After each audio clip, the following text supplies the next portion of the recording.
안녕하세요, 부동산 요로입니다. 이번 영상은 올해 서울 및 수도권에 거대한 갭투자 기회가 찾아온다, 미리 준비하자 라는 제목으로 영상을 마련해봤습니다. 최근 몇 년 사이에 폭등한 아파트 가격과 대출 규제 등으로 자금이 묶이면서 투자 수요가 많이 위축된 것이 사실인데요. 그런데 정책 흐름상 조만간 서울 및 수도권 대부분의 지역에서 다시 한번 거대한 갭투자 기회가 올 가능성이 높습니다. 이번 영상에서 관련 내용을 확실하게 정리해보겠습니다. 영상 내용이 도움되신다면 구독, 좋아요, 알림 설정 부탁드립니다. 부동산에 조금이라도 관심을 가져봤던 분이라면 어떤 원리로 갭 투자를 하는 것인지는 아실 테지만 간단하게 개념을 정리하고 본론으로 넘어가겠습니다. 갭 투자라는 것은 예를 들어서 매매가격이 10억 원인 아파트가 전세가격이 8억 원이라면 매매가격과 전세가격의 차이는 2억 원에 불과할 겁니다. 한마디로 전세가율이 80%라는 뜻이죠.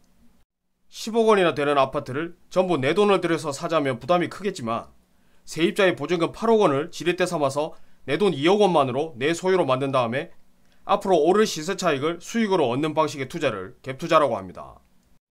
그런데 이번 정권 들어서 집값이 폭등하면서 매매가격과 전세가격의 차이가 벌어졌고 너무 많은 자금 부담 때문에 갭 투자를 하기에는 적절하지 못한 것이 사실입니다. 그런데 앞으로도 이런 상황이 이어질 예정이라면 제가 이 영상을 만들 이유가 없겠죠. 지금부터 적절한 투자 시기가 언제인지 예측해 보겠습니다. 2022년 1월 기준으로 평균 전세가율은 서울이 54.6%, 인천을 포함한 수도권이 61.7%입니다. 이번 정권 초기에 75%에 육박했던 것을 비하면 현 시점에서는 전세가율이 굉장히 낮죠. 그리고 정권 초기에 집값이 훨씬 저렴했던 것을 감안하면 현 시점에서 투자로 접근하기에는 자금 부담이 훨씬 커졌다고 볼 수 있습니다. 결국 이런 현상은 전세가격이 그동안 안 올라서라기보다는 매매가격이 너무 많이 올랐기 때문입니다. 그런데 2년 전인 2020년 8월에 임대차 3법이 통과되었고 2022년 8월이면 계약갱신을 청구했던 전세 수요가 모든 계약을 만료하고 시장으로 쏟아져 나오게 됩니다. 그렇다면 전세 수요가 쏟아져 나오는 것과 갭투자 타이밍과는 어떤 관계가 있을까요? 전세 실소유자 관점에서 보죠. 계약이 만료되고 시장으로 나온 실소유자는 그제서야 집을 사든지 아니면 전세를 새로 구해야 할 겁니다. 그런데 서울 및 수도권 전세 수요자는 상당수가 3기 신도시나 신규 택지지구에 청약을 준비 중이고 목표한 대로 내 집 마련을 위해서는 입주하는 그날까지 무주택 자격을 유지해야 합니다. 쉽게 말해서 계약이 만료된 실소유자는 다시 전세를 구할 수밖에 없고 이제는 이전 보증금에 비해서 5% 정도의 수준이 아니라 시장 흐름이 그대로 반영된 시세대로 계약을 해야 합니다. 설상가상으로 거래량까지 많아지면서 전세 가격은 갑자기 오를 수밖에 없겠죠. 그런데 매매 가격은 상황이 좀 다릅니다. 지금까지 아파트 가격을 폭등하게 만들었던 원인이 지금 화면에 보이는 총 3가지로 본다면 물론 지금은 대출 규제와 금리 인상 분위기로 시장이 많이 위축되어 있기는 합니다. 그러나 여전히 원인 3가지가 시장에 그대로 남아있는 한은 간혹 급매물이 하나씩 거래되는 것 외에는 앞으로도 매매 가격이 절대 떨어지지는 않을 겁니다. 그런데 유력 대선 후보 모두가 양도세 완화에 대한 필요성을 강력하게 어필하고 있습니다. 한마디로 누가 당선이 되더라도 세금 부담에서 자유로워진 매물이 시장으로 나올 것이고 시장의 매물이 흔해지면 그때는 이전 고가에 비해서 확실히 저렴한 매물이 많이 나와서 투자자의 선택의 폭도 넓어질 겁니다.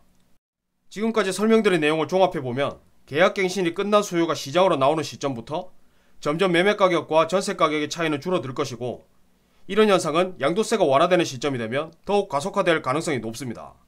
한마디로 매매 가격은 거의 변동이 없거나 소폭 하락을 하지만 상대적으로 전세 가격은 폭등하는 시장이 될 것입니다.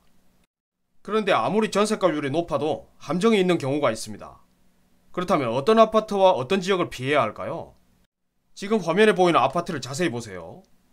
현재 매매 가격은 3억 3천에서 5천 선을 형성하고 있고 전세 가격은 2억 2천만원 정도 됩니다.